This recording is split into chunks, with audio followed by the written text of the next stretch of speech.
3, 2, 1। Hello students, आज के इस वीडियो में हम प्लानिंग की केस स्टडी स्टार्ट करेंगे। इससे पहले वाले वीडियो में मैं प्लानिंग चैप्टर कंप्लीट कर चुका हूं। तो स्टार्ट करते हैं आज का पहला case study. Dheeraj is a very hard working manager. Dheeraj एक हार्ड वर्किंग मैनेजर है। After working for the implementation of his well chalked out plan. Well chalked out plan का मतलब होता है कि वेल प्रिपेयर्ड प्लान को इम्प्लीमेंट करने के बाद from the start of July means July month के स्टार्टिंग से decides to see in what ways, उसने डिसाइड किया कि किन तरीकों से end up to what accuracy, और कितनी एक्यूरेसी तक has his plan been implemented, उसका प्लान इम्प्लीमेंट हो रहा है।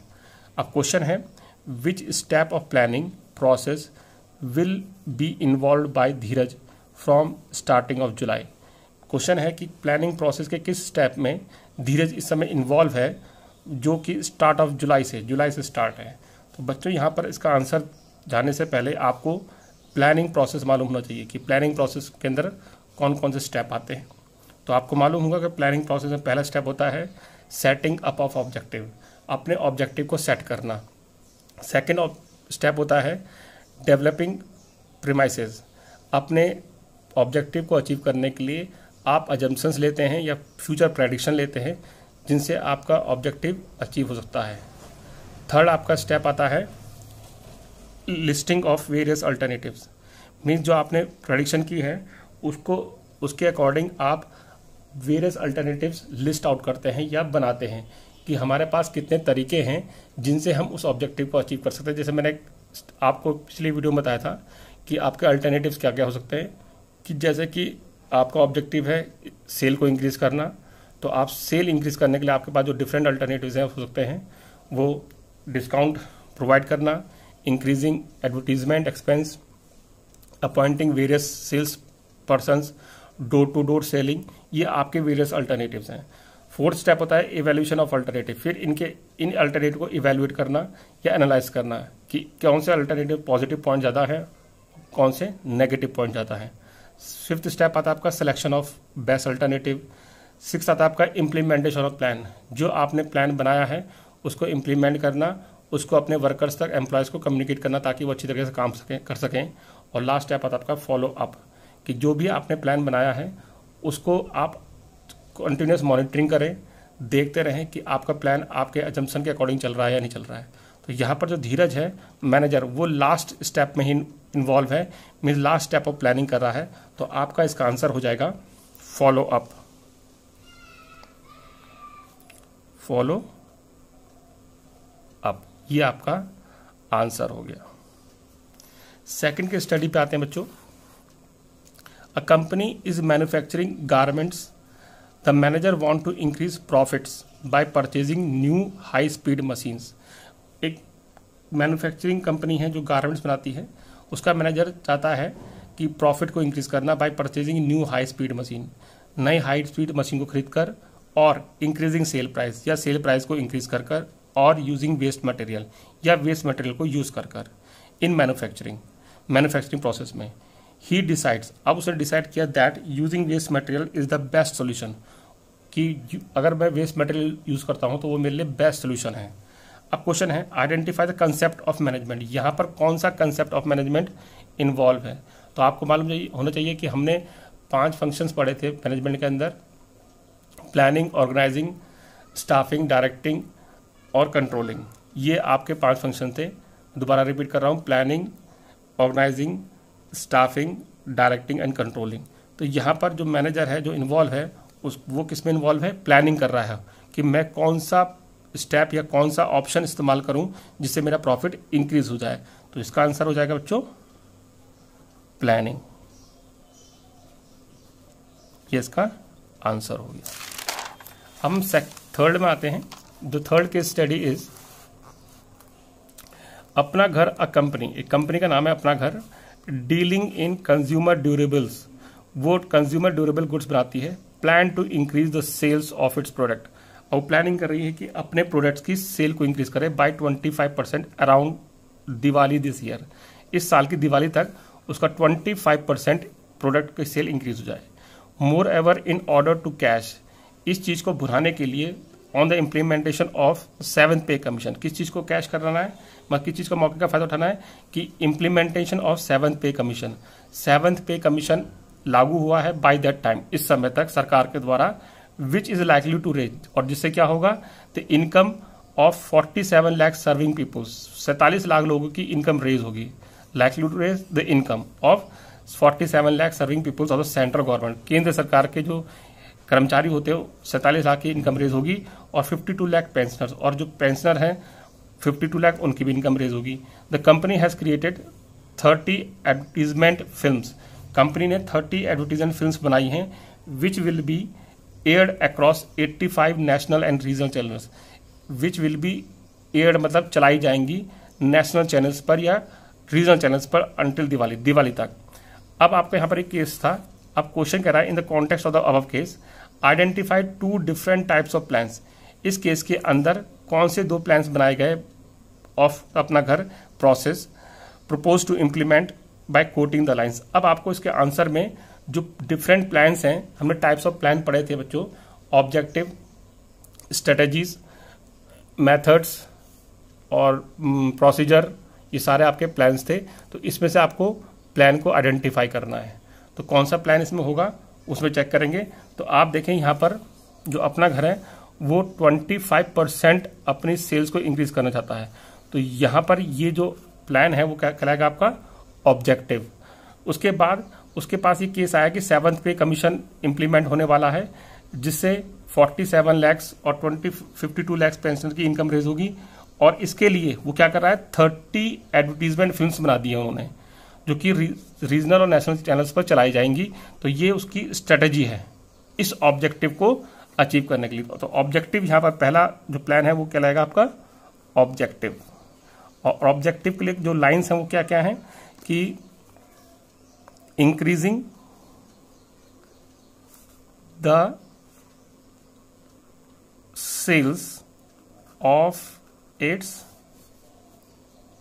Product by 25% around this Diwali, ये उसके ऑब्जेक्टिव हैं। अब इस ऑब्जेक्टिव को अचीव करने के लिए उसकी स्ट्रेटेजी, सेकंड प्लान यहां पर क्या हो जाएगा आपका, स्ट्रेटेजी, ये आपका स्ट्रेटेजी। अब स्ट्रेटेजी क्या बनाई उसने, यहां पर उसने लिखा है कि जब 7th पे कमीशन इंप्लीमेंट होगा, तो यहाँ पर आप 7th पे कमीशन वाली लाइन इंक्लूड कर सकते हैं, कमीशन, और इसको डॉट डॉट करके आप यहाँ पर लिख सकते हैं national and regional channel until Diwali तक वो अपने 30 एडवर्टीजमेंट फिल्म चलाएगा। तो ये उसकी क्या है, स्ट्रेटेजी है। ये आपका 3rd केस स्टडी कंप्लीट हो। Now number 4th is ABC business is a toy manufacturing firm with the arrival of foreign firms it is feeling the pressure of improving it's business strategy. ABC एक business है जो toy manufacturing है, और with the arrival of foreign firms means विदेशी firms का के आगमन के बाद, आने के बाद, that particular firm feeling the pressure, उसको प्रेशर, दबाव महसूस हो रहा है, किसका, अपनी स्ट्रेटेजीज को इम्प्रूव करने का। Because of the firms advance planning, firm के एडवांस प्लानिंग के कारण, it could not suddenly bring change in its plan, वो अपने प्लान में अचानक बदलाव नहीं ला सकते, क्योंकि जो प्लान है वो एडवांस से पहले ही बन चुका है। As the whole organisation had started implementing the decided plan, क्योंकि जो ऑर्गेनाइजेशन है, जो पूरी फर्म है, उसने वो प्लान इम्प्लीमेंट करना शुरू भी कर दिया है। But this year the organisation want to ensure success, लेकिन इस साल वो सक्सेस को पाना चाहता है।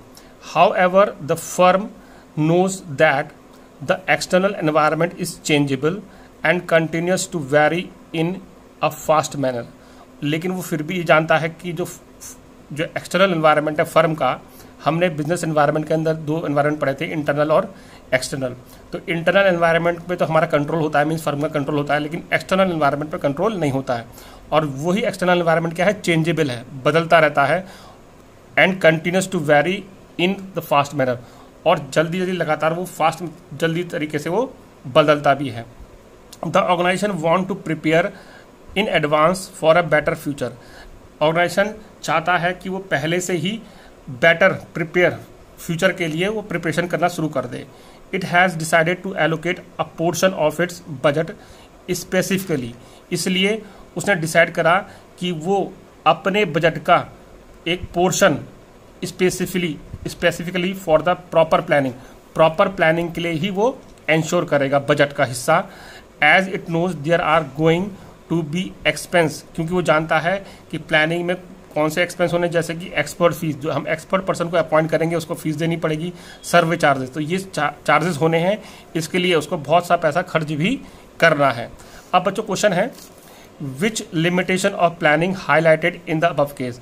यहाँ पर प्लानिंग की कौन सी लिमिटेशन आपको हाईलाइट की जा रही है। तो पहली लिमिटेशन आप ये देखेंगे कि यहाँ पर जो प्लान जो एडवांस में बन चुका था, could not suddenly bring change, वो चेंज नहीं हो सकता। ठीक है, तो प्लान जब चेंज हो सकता है वो प्लान कैसा हो गया बच्चों, रिजिड प्लान हो गया। कैसा प्लान हो गया, रिजिड प्लान हो गया। तो यहाँ पर जो प्लानिंग की जो लिमिटेशन है वो कौन सी प्लानिंग लिमिटेशन कहलाएगी यहाँ पर, कि प्लानिंग लीड्स टू रिजिडिटी, कि आप आसानी से प्लान को चेंज नहीं कर सकते। ये आपका पहला लिमिटेशन हो गया। ठीक है, सेकंड लिमिटेशन बच्चों यहाँ पर क्या है कि आप देखेंगे, however the firm knows, firm जानती है that external environment is changeable, कि आपका एक्सटर्नल एनवायरनमेंट कैसा है, चेंजेबल, बदलने वाला है, एंड कंटिन्यूज टू वेरी, और लगातार बदलता रहता है इन ए फास्ट मैनर, बहुत तेजी से। तो यहाँ पर आपकी प्लानिंग फेल हो जाती है, क्योंकि लिमिटेशन में क्या कहता है कि प्लानिंग में not work in dynamic environment, क्योंकि एक्सटर्नल एनवायरनमेंट कैसा है, डायनेमिक में जो चेंज होता रहता है। तो यहाँ पर सेकंड लिमिटेशन आपका हो जाएगा, प्लानिंग में not work in dynamic environment, ये आपका सेकंड लिमिटेशन हो गया। अब इसमें थर्ड लिमिटेशन ये है बच्चों कि यहाँ पर देखें कि it has decided to allocate a portion of its budget का एक हिस्सा उसने काय में एलोकेट करना है, प्लानिंग के लिए, specially for the purpose proper planning के लिए, क्योंकि उसे पता है कि यहाँ पर एक्सपेंस बहुत होने हैं, कि एक्सपर्ट फीस भी देनी है और सर्वे चार्ज भी देना। तो यहाँ पर थर्ड लिमिटेशन हो जाएगा, प्लानिंग इन्वॉल्व्स ह्यूज कॉस्ट। ये आपके 3 लिमिटेशन हो गए।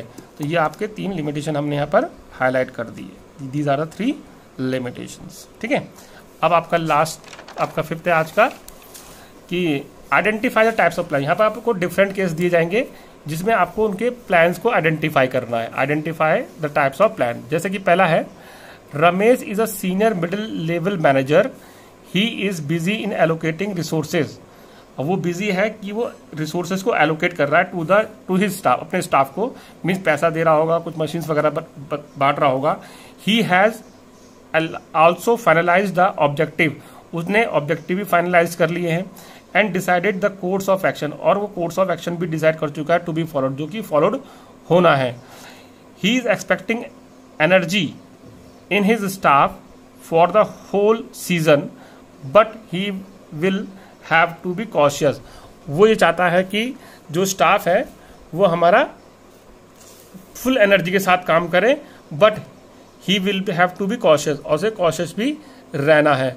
तो यहाँ पर वो कौन सा प्लान को डिस्कस कर रहा है, तो आप देखेंगे वो ऑब्जेक्टिव भी डिसाइड कर चुका है, और उस ऑब्जेक्टिव को पाने के लिए वो काम कर रहा है कि वो अपने प्लान रिसोर्सेज बांट रहा है अपने स्टाफ को, अपने स्टाफ से कह रहा है कि आप फुल एनर्जी के साथ काम करेंगे और कॉशियस भी रहेंगे। तो यहाँ पर वो क्या कर रहा है, स्ट्रेटेजी बना रहा है। क्या बना रहा है, स्ट्रेटेजी। ये आपका आंसर हो गया। Suresh is giving a speech to the worker. Suresh यहाँ पर वर्कर को स्पीच दे रहा है फॉर हिज फैक्ट्री, जो फैक्ट्री में काम करते हैं। He is the owner of a toy manufacturing factory, जो वो ओनर है टॉय मैन्युफैक्चरिंग फैक्ट्री का, एंड हैज 150 वर्कर, उसके पास 150 वर्कर्स हैं। He tells them that this year target of production is 8 lakh toys. वो बोलता है कि इस बार जो टारगेट प्रोडक्शन है वो कितने का है, 8 लाख टॉयज का है। तो यहाँ पर बच्चों वो क्या कर रहा है कि वो अपने वर्कर्स को अपना 8 लाख टॉयज मैन्युफैक्चरिंग का टारगेट बता रहा है, मीन्स वो ऑब्जेक्टिव डिसाइड कर रहा है। तो ऑब्जेक्टिव यहाँ पर वो प्लान बता रहा है, तो यहाँ पर जो प्लान होगा वो क्या कहलाएगा आपका ऑब्जेक्टिव। ये इसका आंसर हो गया। थर्ड में आते हैं बच्चों, Amit has given a detail statement. Amit ने एक डिटेल स्टेटमेंट दी है, लेखा जोखा जिसे कहते हैं, of expected result in numerical terms. Result को न्यूमेरिकल टर्म्स में दिया है उसने। अब आपको यहां रखेंगे, यहां पर हम क्वेश्चन क्या पढ़ रहे हैं, टाइप्स ऑफ प्लान। तो टाइप्स ऑफ प्लान में जो न्यूमेरिकल टर्म्स में कौन सा प्लान होगा आपको याद आ गया होगा, this plan is conveyed to the subordinate by him in special meeting. और उस प्लान को वो सबऑर्डिनेट को कन्वेट भी कर रहा, बता रहा है। तो जो प्लान हम न्यूमेरिकल टर्म्स में देते हैं उसको आपको ध्यान होना चाहिए, कौन सा प्लान होता है, वो होता है बजट। तो इसका आंसर हो जाएगा आपका बजट। ओके बच्चों, ये आपको 5 केस स्टडी आज हुई हैं, इनको ध्यान से पढ़ेंगे और समझेंगे। इससे रिलेटेड जो अदर केस स्टडीज मैं आपको डिस्क्रिप्शन में लिंक में प्रोवाइड करूंगा। Thank you.